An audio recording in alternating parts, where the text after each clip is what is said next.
Correct టైంకి కేసీఆర్ బయటకు వచ్చారు. రావడంతోనే మంచి పాయింట్స్ ఎంచుకున్నారు. 100 రోజులు అయిపోయినాయి.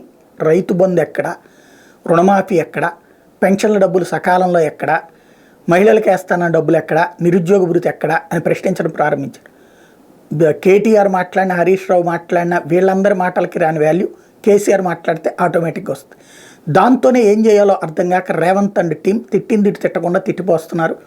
తద్వారా ఎదురుదాడి చేయడం ద్వారా అసలు విషయాన్ని డివియేట్ చేస్తున్నారు. రాహుల్ గాంధీ వచ్చి చెప్పాడు కదా 100 రోజుల్లోపే అన్ని నెరవేరుస్తామని. సోనియా గాంధీ, రాహుల్ గాంధీల సమక్షంలో వచ్చినటువంటి స్టేట్మెంట్లే పక్కకి వెళ్ళిపోయినాయి అంటే అర్థం ఏంటి? 100 రోజుల్లో నెరవేరుస్తామన్నటువంటిది పచ్చి బూతు మాట అయిపోయింది కదా. కర్ణాటకలో ఇప్పటికి దాదాపు 8 నెలల్లో ఏడాది వచ్చింది. అక్కడ అంతే, ఇవ్వట్లేదు. కేవలం 2 పనులు చేస్తున్నారు. కరెంటుది ఒకటి, బస్సులది ఒకటి. మన జేబులో డబ్బులు కాదు కాబట్టి తర్వాత ఈ బకాయిలు పడ్డా తర్వాత చూసుకుందాం అన్న రూట్లో అవి 2 చేస్తున్నారు. ఇది ఒక ప్రధానమైనటువంటి అంశం. అయితే కేసీఆర్ ఫీల్డ్లోకి వెళ్ళినప్పుడు నాకు ఒక డౌట్ వచ్చింది. ఏంటంటే సాధారణంగా మాకు ఆంధ్రాలో పంటలు అయితే కనుక జనవరి, ఫిబ్రవరికి సంక్రాంతి నాటికే మ్యాక్సిమం అయిపోతాయి. ఆ తర్వాత అయితే గీతే ఫిబ్రవరి ఆ టైంకి కొంచెం ఉంటాయేమో చేతులు, ఫిబ్రవరి, మార్చి. కానీ ఏప్రిల్ దాకా కూడా పంటలు ఉంటాయా?